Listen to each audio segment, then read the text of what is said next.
Hello everyone, my name is Shengxiang Zhou, and my English name is Mike.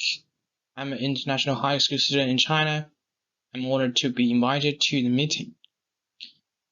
So, let me talk about my research topic.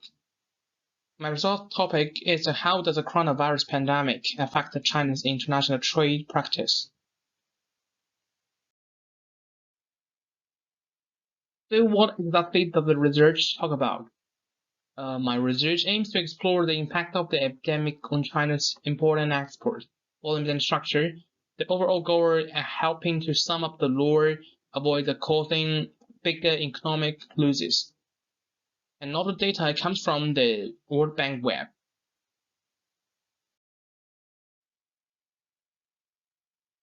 And then let's talk about the significance of the research. As we all know in that it only took a few months for the serious global outbreak of the coronavirus to develop into a public health crisis. And in response to the initial wave of the COVID-19 pandemic, China's manufacturing industries took a relatively lengthy span to adapt than they expected, and which dragged down the volume of the import and export activities. For example, between March and June this year, in Shanghai, uh, China's most China's most important economy capitals, and the China Shanghai port, which was the world's largest cargo handling capacity, were closed by the Chinese government, just because of the coronavirus. Problems like that have led to slow down on China's economy and export. This is one of the main reasons to global inflation uncertainty, global commodity price increase, exchange rate movements.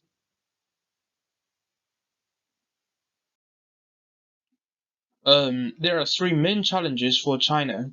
At present, the international market demand is seriously shrinking. Foreign trade enterprises are generally faced with the cancellation or extinction of the existing order, new order signing difficulties, and other problems.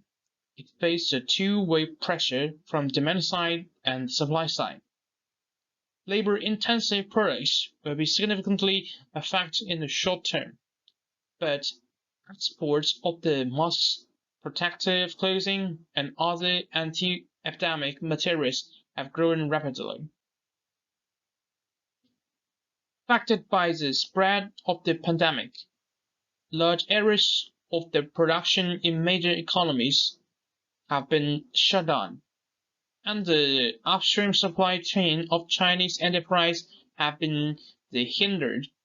Among them, the automotive, electronic products, and other industries have been hit hardest by the supply of the intermediate goods and capital goods.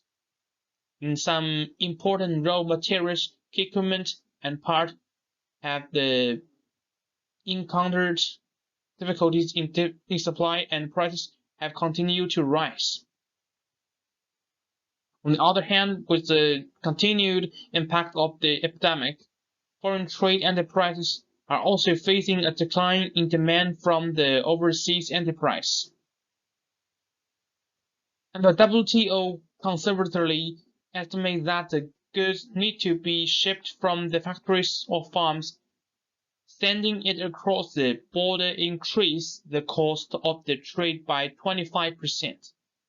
The above problems have affected China's foreign trade in many ways, such as the delay in international transportation, increasing the logistic costs, and the business negotiation. As a result, it has become more difficult to enterprise to fulfill their contracts, and obtain the order downsides risks up to the foreign trade. And most important, the research steps. I divided the import and export data into 4 groups, total in 8 groups. And this is the table data. I turned all the data into the bar chart, and then through the comparative analysis, regression calculation, I find some objects flourish. And conclusion. As shown in the figure, the total exports are only related to the commercial service exports. Commercial service exports are positively correlated with the total export, and accuracy rate is 95%. As shown in the figure, it can be seen that it is only related to the import of the goods and service and the import of PU. Import of the goods and service and total imports are negatively correlated and are accuracy set at 95%. PU import and total import are positively correlated and have an accuracy of 99%. Comparing the specific data of import and export. The import and export one are only related to the import and export of goods and services, and the accuracy rate is 99%. After analysis, I have some conclusion. The government can further improve the export tax rebate policy to reduce the burden on the enterprises. The government guides the financial institution to increase the supply of the foreign trade credit to meet the demand for the trade financing. A variety of the channels, a variety of ways to timely understand the foreign trade enterprise or the changes. And second is the government will optimize the industry structure and shift from the high-speed development to the high-quality development. From the data obtained, we can see that the import of some sophisticated equipment or part has put a great pressure on the Chinese international trade. So it is necessary to develop independently to mitigate the impact of the globalization virulence. Yes.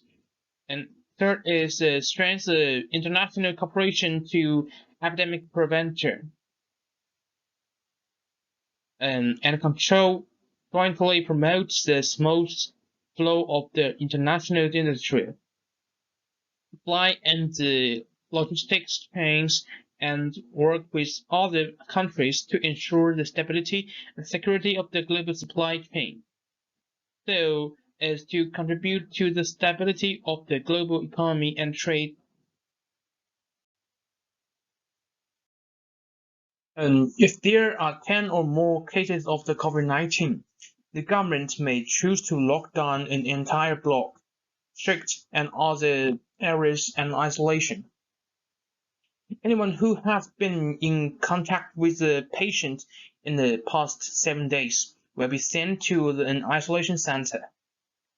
Nucleic acid tests are carried out every day throughout the city. This is a very unscientific means of the epidemic prevention. Even though it looks serious, the reality is that many countries are treated the coronavirus completely as a normal infectious diseases. At the same time, in the case of the vaccination, the fatality rate is very low. There is no need for large-scale lockdown and nucleic acid testing. What is needed is more reasonable is the prevention measure in line with the scientific of the virus transmission, so as to make more reasonable political measure from the roots. And the prospect and the research shortage. Only through the concerted efforts and scientific prevention and control can let the economy recover and grow gradually. My research also have some shortage.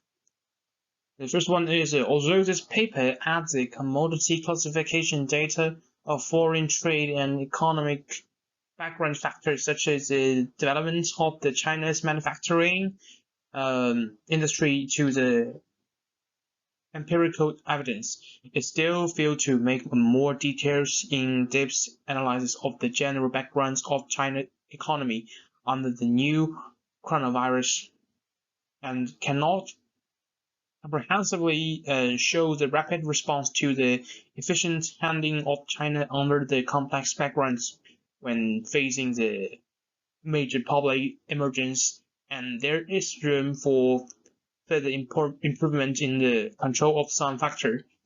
In the future studies, we can try to include the data related to the development of the China's education industry and the internet in order to study the import and export trade under the new coronavirus pandemic. And the second is, and I was only able to analyze the decading loan data on an annual basis. No quarterly analysis can be done after the outbreaks. Because quarterly data will have more data fluctuation to be more responsive to data issue.